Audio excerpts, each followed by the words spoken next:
Welcome back to സെഡീസ് flavours.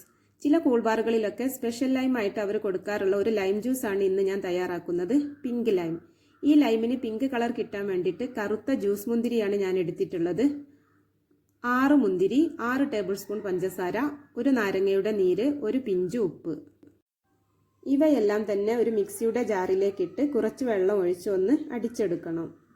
3 glass ജ്യൂസിന്റെ അളവാണ് ഞാനിവിടെ കാണിക്കുന്നത്. ഒരു ഗ്ലാസ് ജ്യൂസിന് 2 മുന്തിരി എന്ന അളവിലാണ് ഞാൻ എടുത്തിട്ടുള്ളത്. അടിച്ചെടുത്ത ജ്യൂസിലേക്ക് ബാക്കിയുള്ള തണുത്ത വെള്ളം കൂടെ ചേർത്ത് നന്നായിട്ടൊന്ന് അരിച്ചെടുക്കണം. ഇപ്പോൾ നമ്മുടെ പിങ്ക് ലൈം റെഡി ആയിട്ടുണ്ട്. സാധാരണ ലൈം ജ്യൂസിൽ നിന്നും അല്പം ഡിഫറൻ്റായി 1 മിനിറ്റിനുള്ളിൽ തന്നെ തയ്യാറാക്കി എടുക്കാൻ പറ്റുന്ന ഈ പിങ്ക് ലൈം റെസിപ്പി നിങ്ങൾക്ക് ഇഷ്ടപ്പെട്ടാൽ ലൈക്ക് ചെയ്യാനും ഷെയർ ചെയ്യാനും മറക്കരുത്. സബ്സ്ക്രൈബ് ചെയ്യാത്തവരാണെങ്കിൽ ഒന്ന് സബ്സ്ക്രൈബ് ചെയ്യാനും മറക്കരുത്. Thanks for watching.